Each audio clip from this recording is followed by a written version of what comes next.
Hello friends, मेरा नाम कुसाग बेंगा है और मैं आकाश कानपुर फूलबाग ब्रांच उत्तर प्रदेश से हूँ। मुझे वहाँ के टीचर्स ने मैथ के प्रति बहुत इनकरेज किया और मुझे मतलब मैथ्स में बहुत इंटरेस्ट आने लगा। तो फिर मुझे लगा कि मैं जेई के लिए बेस्ट फिट हूँ, तो इसलिए मैंने फर्दर आकाश फूलबाग ब्रांच में 11th-12th के लिए जेई 2025 के लिए कंटिन्यू किया। मैंने क्लास 9th में ऐसा सोच लिया था कि मुझे इंजीनियरिंग के फील्ड में ही आगे बढ़ना है, क्योंकि मेरा इंटरेस्ट ही इंजीनियरिंग की तरफ ज़्यादा था, मैथ्स की तरफ कंपेयर टू बायो। और मैंने मतलब अपनी सिस्टर को भी इंजीनियरिंग के लिए प्रिपेयर करते देखा, जेई के लिए, और कैसे मतलब कितना कॉम्पिटिटिव होता है। तो फिर मेरा इंटरेस्ट और उसकी तरफ बढ़ा और जब वो सिलेक्ट हुई IIT रुड़की में, तो मैं उनके कैंपस भी घूमने गया। तो वहाँ मतलब देखा कैसा क्या रहता है और वहाँ की लाइफस्टाइल कैसी रहती है, कैसे इंजीनियर बनते हैं।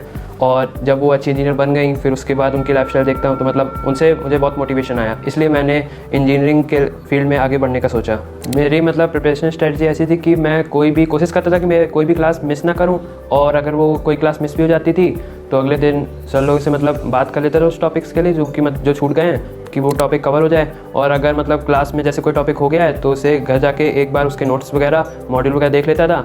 और फिर कोई एक्स्ट्रा बुक पढ़नी होती थी जैसे NCERT वगैरह, तो उसे देख लेता था और उसके बाद क्वेश्चन प्रैक्टिस कर लेता था टारगेट से या किसी रेफरेंस बुक से। और मतलब जो भी टेस्ट वगैरह होते थे वो मैं रेगुलरली देता था और उसका रेगुलर एनालिसिस करता था। और जो डाउट्स वगैरह होते थे वो मैं रेगुलरली सर से कंसल्ट कर लेता था, और या तो मैं मतलब फिजिकली पूछ लूँ या फिर उसके बाद व्हाट्सएप वगैरह से भी भेज के मैं पूरे डाउट कोशिश करता था क्लियर रहें, कोई बैकलॉग ना बने। हर किसी की जर्नी में अप्स एंड डाउन्स रहते हैं, तो मेरा भी एक बार था कि मेरे कंटिन्यूसली टेस्ट में लो मार्क्स आ रहे थे। तो फिर मैंने उन पर्टिकुलर टीचर से पेपर को लेकर बात की कि ऐसा क्यों हो रहा है, क्योंकि मुझे समझ में नहीं आ रहा था कि कैसे कम मार्क्स आ रहे हैं। तो फिर टीचर्स ने मेरी पेपर एनालाइज करने में हेल्प करी, जिससे फिर मैंने फर्दर वो मिस्टेक्स ना करने की कोशिश की और मेरा फिर वहाँ से लो फेज से मतलब मैं इम्प्रूवमेंट हुआ, डेवलपमेंट हुआ, जिससे मेरा आगे जेई में भी रिजल्ट अच्छा है। मेरी सक्सेस में टीचर्स का एक बहुत ही बड़ा रोल रहा है, क्योंकि उन्होंने मुझे एक सही डायरेक्शन, सही पाथ प्रोवाइड किया, जिस पे चल के मतलब मैं अपने अंदर इम्प्रूवमेंट ला पाया। और जैसे मतलब उन्होंने मेरे बहुत ही प्रॉपर्ली मतलब डाउट्स क्लियर किए, सारा कंटेंट प्रोवाइड किया। और फिर मतलब मुझे अगर कोई एक्स्ट्रा ऐसे डाउट होता था तो मैं घर से ही मतलब मैसेज कर देता, कॉल कर देता था, तो मेरे डाउट सारे क्लियर हो जाते थे।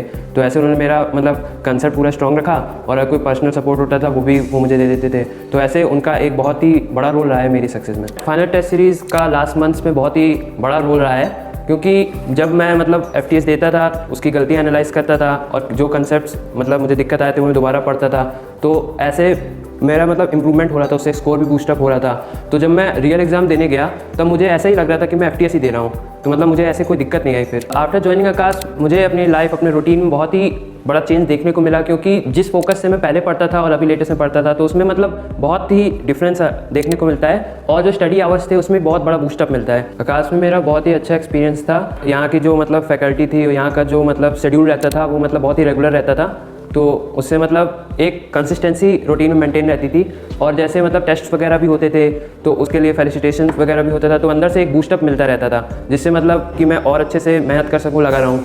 तो ये एक बहुत अच्छा एक्सपीरियंस था।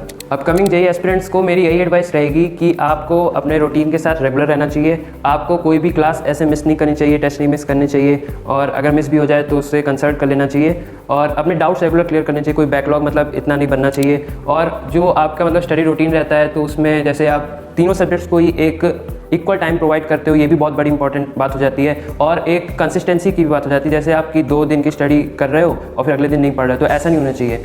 और अगर लास्ट मंथ्स में बात करें एग्ज़ाम से पहले, तो आपको अपनी हेल्थ में बहुत फोकस करना चाहिए, क्योंकि अगर आपके मतलब टेस्ट के समय आपकी अगर हेल्थ डिस्टर्ब हो जाती है तो आपकी पूरी 2 साल की मेहनत बर्बाद हो सकती है। और स्ट्रेस नहीं लेना चाहिए लास्ट मंथ्स में, जिससे आपकी मतलब परफॉर्मेंस रियल एग्ज़ाम में ख़राब हो सकती है। All the best, thank you.